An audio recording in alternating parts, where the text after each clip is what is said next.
আজকে আমি আপনাদের সাথে শেয়ার করব এই ওয়াল হ্যাঙ্গিংটা আমি কিভাবে কালার করেছি।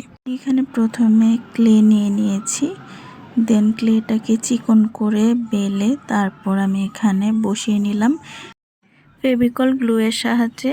এখানে আমি কৌটার যে গ্লুটা আছে সেটা ইউজ করেছি।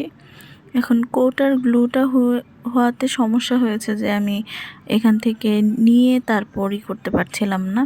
পরে একটা কাঠি, চিকন কাঠি দিয়ে নিয়ে আমি গ্লু লাগিয়ে তার উপরে আমি ক্লেটা লাগিয়ে দিচ্ছিলাম। এভাবে আমি পুরোটা কমপ্লিট করে নিয়েছি। এখন জাস্ট রং করার পালা।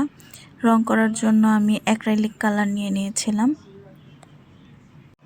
এখানে আমি সাদা কালার রংটা দিয়ে পুরোটা কোট করে নিব।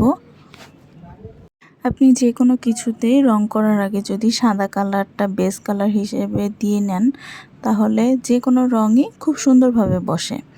তাই আমি এখানে সাদা কালার দিয়ে পুরোটা বোর্ড কোট করে নিচ্ছি, যাতে পরবর্তীতে যে কোনো কালার বসানোতে আমার সুবিধা হয় আর কালারটা সুন্দর করে বসে।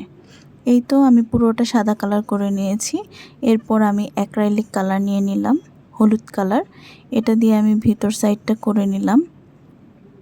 তারপর আমি ম্যাজেন্টা কালার দিয়ে ফুলের চারপাশটা করে নেব। ফুলের পাপড়িগুলো আমি এখানে ম্যাজেন্টা কালারই রেখেছি, আর তার উপরের পার্টটা আমি গোলাপি কালারের করব। এই কাজগুলো করার জন্য আমি চিকন একটা তুলি নিয়ে নিয়েছিলাম, সেটা দিয়েই করেছি। এই তো এইভাবে আমি ম্যাজেন্টা কালার আর হলুদ কালারটা দিয়ে ফুলের মাঝখানটা কমপ্লিট করে নিলাম। এখানে আমি পাতাগুলো সবুজ কালার করে নিয়েছি। আমার কাছে মনে হচ্ছিল পাতাগুলো সবুজ কালার দিলেই সবচেয়ে ভালো লাগবে। দেন এখানে আমি গোলাপি কালারও করে নিয়েছি। এগুলো গোলাপি কালারটা আমার কাছে ছিল না, সাদা হোয়াইট অ্যাক্রিলিক কালারটা আর লাল অ্যাক্রিলিক কালার, এই দুইটা মিক্স করে আমি গোলাপি কালারটা বানিয়েছি। এই তো কালার করা শেষ। কেমন হয়েছে অবশ্যই জানাবেন।